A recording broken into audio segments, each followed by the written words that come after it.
There is a conspiracy video that must have been sent to me 5 times over the weekend, okay, by a guy named Mr. Reagan. He's a YouTuber, and he has this conspiracy theory. And his conspiracy theory is this, that Alexandria Ocasio-Cortez is not really a congresswoman.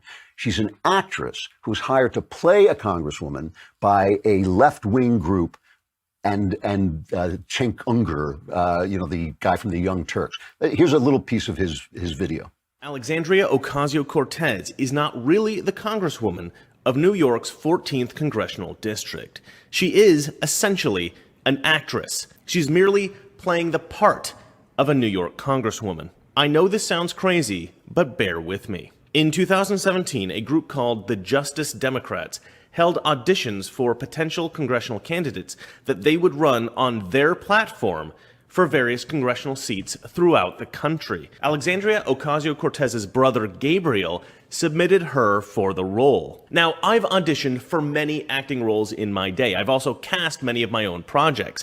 I know how this works. If you find somebody with star power, even if they don't 100% fit the part, you go with it. Obviously, AOC has star power. Just look at her. Okay, so she's hired by this group called Justice Democrats to play the part of a congresswoman and represent their ideas. Now, let me tell you what is wrong with this theory. So here's the problem with Mr. Reagan's conspiracy theory. His conspiracy is the Justice Democrats hired this person to play a congresswoman. She is mouthing their ideas, and they're influencing her. The only time she says anything intelligent is when she's repeating their ideas. There's a name for that conspiracy. It's called politics. There's nothing he says. He says Cenk Unger had this idea, this conspiracy that they were going to take over Congress with leftist congresswomen. He says this like in that same dramatic, shocked voice. That's politics. That's what you're supposed to do. You're supposed to win the battle of ideas. They have won the battle of ideas by taking over our colleges and our schools and teaching our children their wrong ideas about where value comes from, about what's fair, about what justice looks like. They have taught them those ideas. That's how you win. And we sit around and go, well, that's a conspiracy. That's democracy. That is living in a republic. There's a book around, I've never read it because you can't get hold of it. It's so hard to find. It's like $80, $90. It's called After the Ball.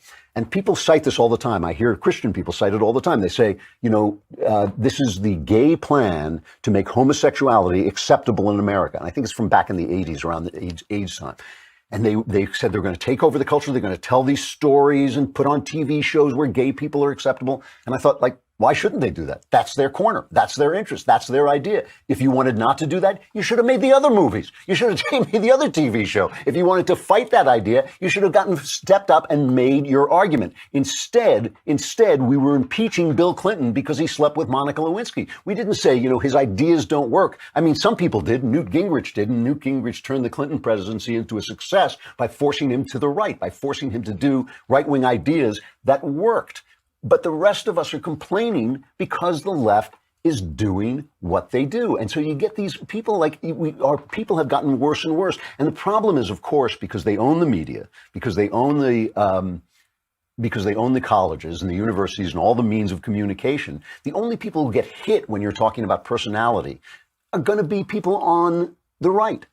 Ted Kennedy drops a girl in a drink, leaves her there to drown, changes his clothes, gets an alibi. He's the lion of the Senate. He's the lion of the Senate.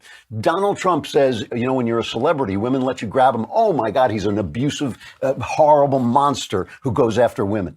That's the problem. And so then we start to say, well, if they're doing it, we can do it. And the character of the people we elect gets lower and lower and lower. Right now, the people in our Congress, the people in the presidency, the people in every level of government are not necessarily people I'd have over for dinner. There are plenty of good people in government. There really are. But the way the government is working is a nightmare because of so many of the people who are the worst people, the AOCs, the Ilhan Omars, with their virulent, nasty, ugly anti-Semitism, are being protected by the press. And therefore, we start to say, well, why shouldn't we do the same thing?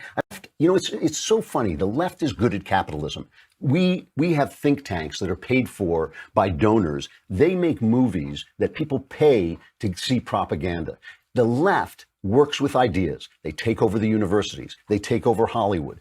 We sit there and say that's unfair. They want to take over Congress. And we say it's a conspiracy. It's not a conspiracy. That's how society and democratic free societies work. You fight over ideas. If we're not fighting over that, we're fighting over nothing, and we're going to lose if we're sitting around pointing fingers because they can do that better than we can.